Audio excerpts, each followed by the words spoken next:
Hi, Community Connections members. This is CEO and founder Starre Haas of Community Connections Now, and I'm so excited to be here with my very own Arkansas State Representative, Denise Ennett. And Denise is going to tell you more about herself in just a moment, but I want to brag on Denise for a moment. We have known each other for a long time at this point. Gosh. About over 5 years, man. Over 5 years, yeah. And Denise and I worked together at the grassroots level and worked together. We were both on the, board of the Downtown Little Rock Neighborhood Association. And Denise has just been such a fighter for our community. And so when she ran for state representative, I was just like, go Denise. And she is a mom, and she's a complete power mom. And I adore that you're in your minivan right now. and that's what amazes me about Denise, but so many women, here she is being so kind to do this interview for me while she's on the way to, I'm sure, a political event, and she's got kids and all that. So I'm going to quit bragging on her. I'm going to kick it over to State Representative Denise Ennett and let her tell you a little bit about herself. Well, thank you, Starre. It's a pleasure being here, and I do appreciate you doing this for the community. Anytime I have a chance to log on, I do listen to your Facebook Lives. And thank you for updating us with different things that's happening in the city and around the world. So I just want to give you a shout out for that. Thank you. Thank you so much. So I am Denise Ennett. I'm really not that interesting. As you can see, I'm in my plane, and my husband would probably have a fit right after the van was on live like this. I am a state representative, and currently we are in session. We might be done April 9th, so it's coming to an end. A little bit about myself. I'm a mom, I'm a wife. I go to the Capitol Monday through Thursday. We go to committee meetings, and then we vote on bills. And then we make bills, and we try to kill bills. We try to amend bills. So we're doing all that stuff right now. And without being too political, because I know this is not a political forum, we are in the super minority. And so it's a little hard trying to get things passed. And but anyway, we try our best.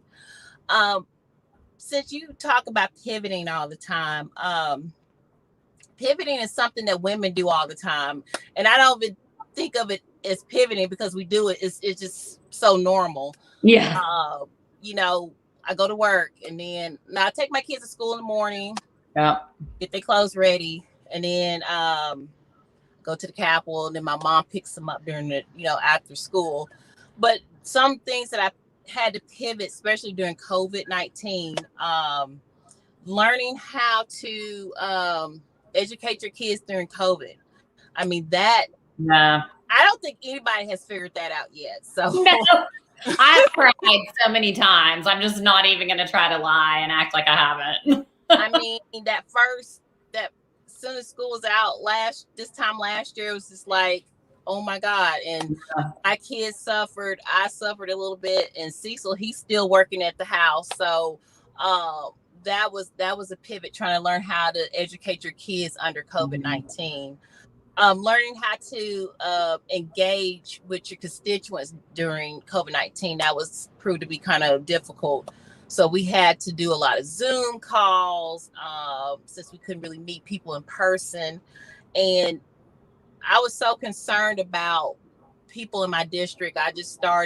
Me and my colleagues, we started setting up COVID testing clinics throughout the district. I started doing many clothes drives, getting clothes from people I know. And we got a lot of wonderful charities here in District 36. I'm sure you know some of them: Our House, Jericho Way, Women First, Gaines House. I started doing that, and I started getting involved with Katie with the Arkansas Period Poverty Project. I love that group. That group. Katie Clark. I mean, she's phenomenal. She's a little powerhouse. Oh yeah. Katie was my intern for a while. So, and she is a force to be reckoned with. She's a force to be reckoned with, and she is she is so dedicated about ending period poverty. Sorry. And so this past summer, I was, my mom was giving me things. The local pharmacy, city pharmacy, donated some stuff. I think Mandy Davis donated some feminine hygiene products, and she was able to make these packs. And we distribute them to different schools in Little Rock, Pulaski County, and even some to Philander Smith College. So learning how to pivot is just a normal way of life, and you just have to learn how to do it. Sometimes we might not pivot the right way, and you just turn around, pivot again, and you just keep on doing it till you find out something that works best for you. Yeah. Sometimes it's easy to kind of wallow in self-pity, but knowing that you have worthwhile projects like Katie's group, this is a real thing. So I drafted a bill surrounding feminine hygiene products. It's a very simple bill. It's just telling the school districts they have different funds that they can use at their discretion. That's awesome. Some school districts don't know that they can use certain funds to do certain things with. And the bill is just telling them, hey, you can use these funds you already get, and let's stock these cabinets up so when the girls come in and need these things, they can get them.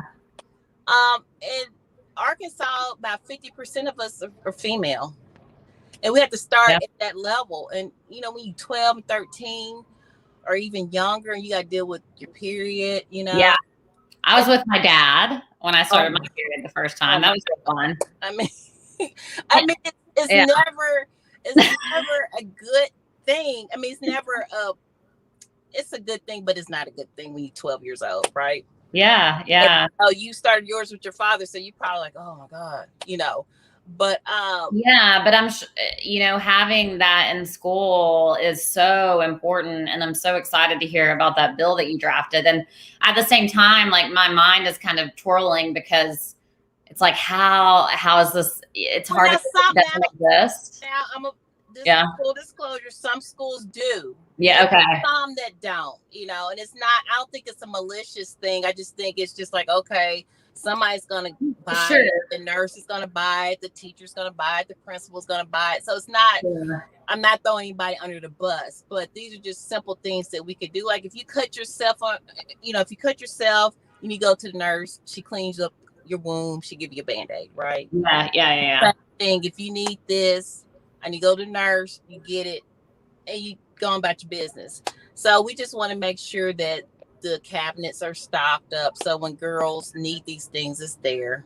That's all. Thank you so much for that. You wouldn't believe some of the comments I've gotten from some of my colleagues, and I won't even say it on this platform. Okay. But, it's been kind of interesting. I've been getting some interesting comments about why and this, that, other. So that's another conversation. But interesting. But just pivoting, and I would think, like I was saying, sometimes we get so wrapped up in the day to day, and we are all blessed. And there's always somebody out there that's less fortunate. And I always think about, how can I give to somebody else? I'm always giving something. You are. And so, find a local charity that you like, volunteer some time there, write them a check. They like that when you write them a check, but volunteer. That's one thing that people can do. What's a call to action? I just thought about one. Oh, this is my call to action. Yeah. So just for those, I'm going to, I'm sorry. No, you're doing great. Denise is on the way to an event. And so we talked about our questions beforehand. So we're going to wrap quicker than usual. And I'm so happy to have her on here, but so, yeah, we're going to start to wrap so she can, take care of her business. But yeah, what would your call to action be, Denise, for now that it's 2021 and For those who don't know, Community Connections started, I hate to say this because I feel like you want to roll your eyes when like founders say this, but this was the most unplanned initiative I've ever done in my life. And I started Community Connections at the onset of COVID because I thrive from social interaction, and it just keeps growing, which is such a compliment and so exciting. And so we survived 2020. And with 2021, I said, you know what? This is still growing, and this is an important cause, and we're going to rebrand this. So we've rebranded it to how are you pivoting in 2021 through networking and leadership? How are you defining your passion and turning it to reality through networking and leadership? And so when I talked to my guests about that, Denise and I talked about it prior, I always ask them to leave all of you with a call to action. So that's what Denise is going to share with us now. Okay, so call to action, I would say, since I'm knee deep in the 93rd General Assembly, and since I'm on Main and Capitol right now, get to know who represents you on all levels. I mean, we have the county, we have the city, we have the state, and we have the federal. A lot of people don't know who their JPs are. A lot of people don't know who represent them at the Capitol. And you know, you can do a quick Google search. You could go on arkansashouse.org. You could go on arkansassenate.org and figure out who your senators, who your representatives. And then you could do another Google search and figure out who represents you in DC, who your congressmen, who your U.S. representatives are. And I say this to say politics, it's not always a bad thing, right? You know, it's just a good thing to know, because sometimes you might need us. You know, we can help you with certain things like unemployment or Medicaid or Social Security. It's all kinds of things that we can help with. And so it might be a time when you need to call an elected official and get some help with something. So that's my call to action. Figure out who represents you. You know, maybe some people are more engaging than others. You know, I can't speak for everybody, but everybody I see people all the time. I wave. People call me. I call them, text. You know, you're great about that, yeah. So I'm a little bit more accessible. So, and I'm not going to say anything about anybody else, but learn who are those people that represent you. And if you have an idea for a bill or something, if you have a question, if you like, hey, I don't want you to vote for this. Email me. Tell me why. Tell me why you want me to vote for it. So there's different ways to stay engaged, and politics don't have to be that dirty word that everybody like, ooh, we can't talk about politics. But politics is so entrenched in everything we do in life. It's in the air we breathe, the food we eat, the water we drink. Politics are everywhere. So my call to action would be, don't be afraid of politics. Now, that's a simple way of saying, well, you got partisanship there, but just politics in general, don't be afraid of it. I mean, we're people. If you have some problems, questions, please contact your local officials or your U.S. state, county, city. That's my call to action. Well, that's what you're there for. You know, you're fighting for your constituents. So, and I get calls every day, emails every day. So about all kinds of things that I didn't even know exist.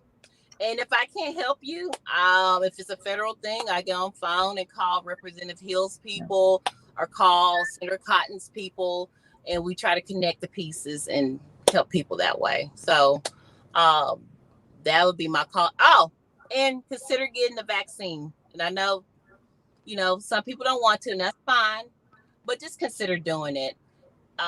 I volunteered at a clinic last week.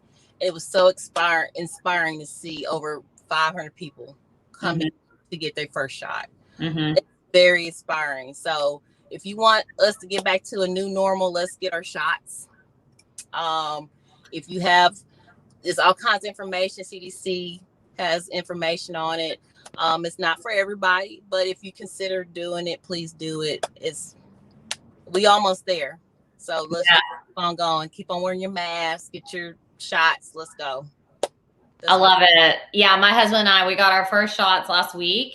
We qualified under the current phase, and yeah, I couldn't agree. That's an excellent call to action. And I know Representative Denise has to be out the door, but I just want to say thank you, number one, for your time and just show you're pivoting right now. You know, I'm pivoting, and I pivot when I come home from work. My kids are like, "What's for dinner?" Oh my gosh. You know, I gotta go find, so I gotta cook. So life is all about pivoting. So, you know, just yeah. And I think another call to action would be, and I need to follow this. I don't follow it, but find something. Take yourself out of where you at, and find somewhere to go to kind of relax and unwind. Mm-hmm. I've been able to do it. I don't know how to do it. I'm envious. If somebody knows how to do it, let me know. That's a good one too. Well, let me know how to remove myself and just go somewhere else. So find something that you enjoy doing. You know, put that phone on do not disturb. Put the phone do not disturb. Reading, walking, swimming. Find something that you enjoy doing, because this world is crazy. And if you don't have an outlet, it would drive you crazy. So find something you're passionate about and do it. Well, thank you. And call your elected officials. Yes, thank you so much. And I want to say, as we wrap up, a lot of the work that I've done, if for my introverts out there, I know it can sound daunting to hear call your elected officials. I know that from the work I've done on the national level with women in politics. So if that is daunting for you, reach out. I can actually help you craft an email to your elected officials, craft that text, craft that messaging. And that's something that I help my clients with all the time. And Denise is right. I mean, they are there to fight for you. That's what they're for, you know, and you need to get to know them, and your passions and your issues. That's what they want to help you with. Right, Denise? Yeah. So, I want to say we're all people, and we don't know everything, right? You know, we all learning as we pivot, you know. Yep. But we can try to find a solution for you, and we don't have the answers for everything. Sometimes I will get a call, and I try to get the best help for that person, and it really tears at me when I can't really help them. But I try to get them to the best place possible so they can get some type of help. So, and that's why I'm so lucky to have you as my state rep, because you really, I mean, are incredible with everything that you manage, and you know, you're so wonderful with your family, and you've helped me anytime that I've called. And I mean, for those listening, I mean, she's just an amazing state rep, and she really will, you know, like so many state reps. And if you don't know the answer, you'll say, like, I don't know the answer, but I'm going to find out. And you do, and you get back to me and others. So thank you, Denise, for your commitment and steadfast commitment to District 36. So with that, I'm going to wrap up. If there's anything else you'd like to share, please feel free to do so. And otherwise, just thank you so much. I'm so excited that you're able to join us here tonight. Well, invite me again. I will. I'll have you on as much as you want. Maybe we'll talk about something else. Maybe after session we'll talk. I would love that. Well, you have a good time tonight, and thank you again. All right. Thank you, everybody. Bye. Everyone, that's State Representative from Arkansas, Denise Ennett. Thank you so much. Thank you.